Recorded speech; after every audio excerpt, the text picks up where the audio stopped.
Yo, what's up, guys? I hope everybody's having a blessed day today. And yeah, today I got a video about why the Pacers are about to surprise everybody this season and why I believe that they're probably one of the most underrated teams in the entire league this year as well.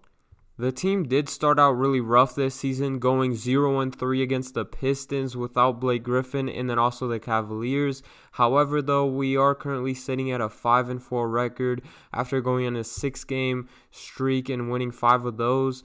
I'm not gonna try to convince anybody here that we've been really impressive or anything like that this season.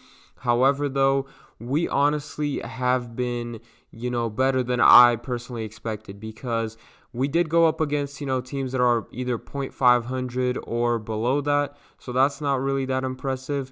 But the fact that we honestly have done this with these many injuries that we've had, and then also how many players we have that are new.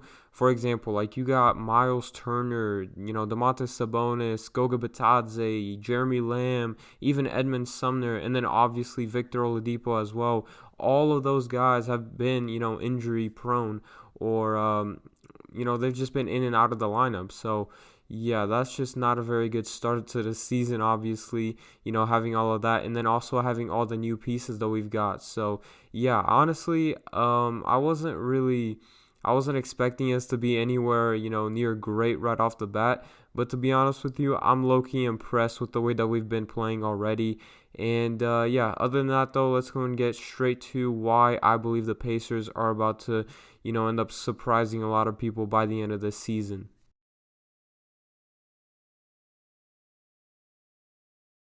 So at point guard, we've got Malcolm Brogdon, TJ McConnell, Edmund Sumner, and Aaron Holiday. At shooting guard, we've got Victor Oladipo, Jeremy Lamb, and Justin Holiday. At small forward, we've got TJ Warren and Doug McDermott. At power forward, we've got Domantas Sabonis and Jakar Sampson. Then finally at center, we've got Miles Turner and Goga Bitadze. Oh yeah, by the way, those positions aren't necessarily their actual positions. I have Sabonis as a center in, real life, I guess. But in our actual lineup, he is technically a power forward once he starts. So, yeah. Anyways, though, that is 13 players that could be part of our rotation, and I'm still leaving off guys like TJ Leaf, Elias Johnson, and also our two-way guys as well, which, all of them could potentially be part of a rotation out there in this league. So basically, we are very deep. We're a very deep team, and that's definitely proving to be very important already with all these injuries that we've been having.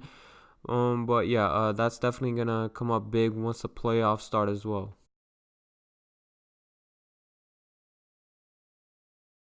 The Pacers picked up a total of 7 new players in our rotation. We've got Malcolm Brogdon, TJ Warren, Jeremy Lamb, Goga Bitadze, Justin Holiday, TJ McConnell, and also Jakar Sampson.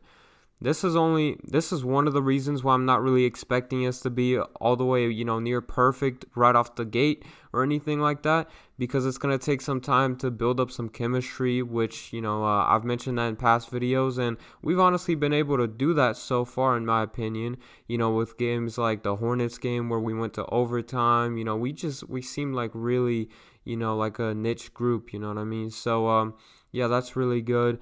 But anyways, let me actually go ahead and get to it, right? So Malcolm Brogdon, that's going to be the first one I wanted to talk about as far as our new players, because he's been like clearly the best player on the team so far. And I don't want to talk about him too much in this video, because I probably will make a full separate video about him.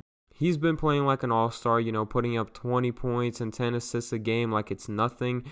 And he's definitely going to have to be in that 2020 Most Improved Player of the Year discussion. But then you got TJ Warren as well, who honestly, he might just be the most inconsistent player in the NBA, because the man can literally go from a 70 overall in 2K to a 97 overall Kawhi Leonard on a nightly basis, bro. It's honestly insane how he does it. One of the things that I've noticed about TJ is he really, really likes the mid-range, for floaters or moving jumpers. That's one thing that he really likes to do as well. But yeah, he just really loves that area of the court. So that's, something to keep in mind right there. And he's also proven to be a pretty good defender on the Pacers, which he did not do on the Phoenix Suns at all. I did make a whole entire video about Nate McMillan and all that, exposing him mostly offensively. But one of the things that I said on there that he's really good at is defensively. Like, he can really bring out some defense out of any player in the league out there. He just does that. With his coaching staff in general, they're just all very good at bringing out defense from anybody in the league. And they've obviously done that out of TJ Warren because he's literally one of the best guys at getting steals and just deflections as in general, and then running on the fast break. So yeah, he's been really good. Anyways, though, let me go ahead and move on to the next TJ, a little bit of a smaller one. TJ McConnell, he's been a straight up hustle guy for us. Not much to say about him. He's just been very solid for us so far. And then as far as Jeremy Lamb, honestly, he's going to fit that six-man role so well once Vic comes back. He's already proven to be able to make some really big shots here and there. So, yeah, definitely against the Hornets, which was his, old team. He was able to do that over there a lot. So I'm really impressed with him as well. And then Justin Holiday, he's also been pretty solid like TJ McConnell. Not much from him. He's pretty much been doing exactly what I wanted from him, which is like 3-and-D. He's a pretty decent shooter, and he's also definitely very flexible on the defensive end as well. And then finally, we've got Jakar Sampson, bro. Jakar has been another very big hustle guy on the team. He's a great rim protector, and I think he honestly should be part of our rotation as the backup power forward. Definitely over a guy like TJ Lee, for example. And, I really like Jakar for sure. He's also a very good, putback player.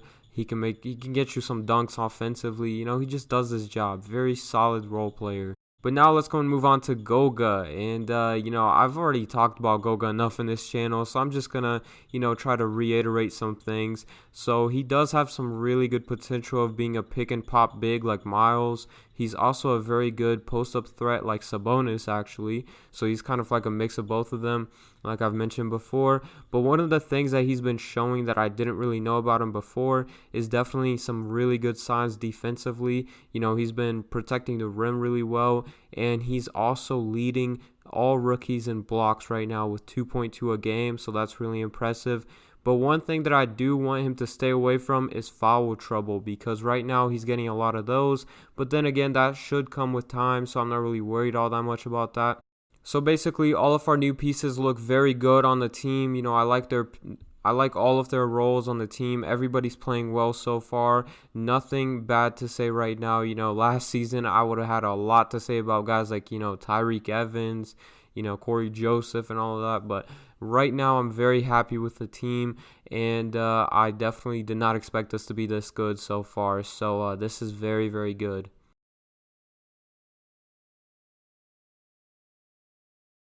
Victor Oladipo is almost ready to start playing again. He's already practicing in 5-on-5, and honestly, there's no reason that he shouldn't come back the same player that he was before. We don't really know much about this injury as far as NBA players, so there's not much that we can really go off of. But honestly, I think he's going to be all right, so that's really good.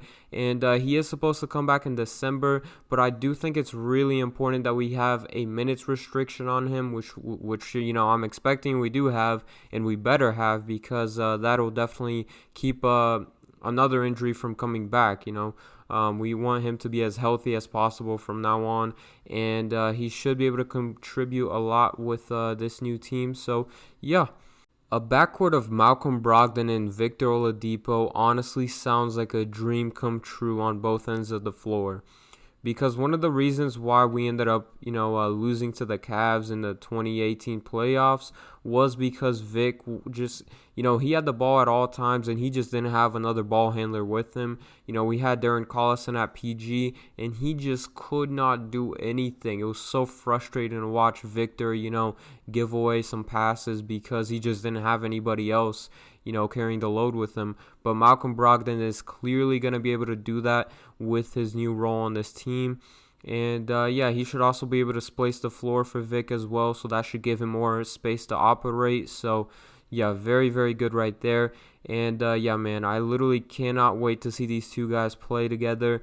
Not only that, but we've also been experimenting with the Miles Turner and Domantas Sabonis lineup, and it's been working so far. You know, they're very good offensively, obviously, but they just got to get themselves together defensively, which should come, you know, by the postseason. That should be a thing that is, you know, done already. So hopefully it is. And then you also got our bench, man. Our bench is so deep, like I've mentioned before. We just have so many different options that I honestly think our potential is almost too high. You know what I mean? So, yeah, for that reason, I believe that the Pacers will be one of the most underrated teams in this NBA season, and we're about to shock the world when we go off in the playoffs. So hopefully I don't end up eating those words, and we can, you know, obviously do what I predict us to do in the playoffs. It's definitely a lot of expectations I'm putting on them. Like, I expect us to make the second round, possibly the Eastern Conference Finals. Anyways, though, I hope you guys enjoyed this video, and if you did, then make sure to leave a like, subscribe if you're new, and don't forget to turn on post notifications if you haven't already. Other than that, also make sure you comment down below what you think about this video. Go ahead and give me some feedback. And with that being said, I hope everybody has a blessed rest of their day, and I'll go on and see y'all in the next video.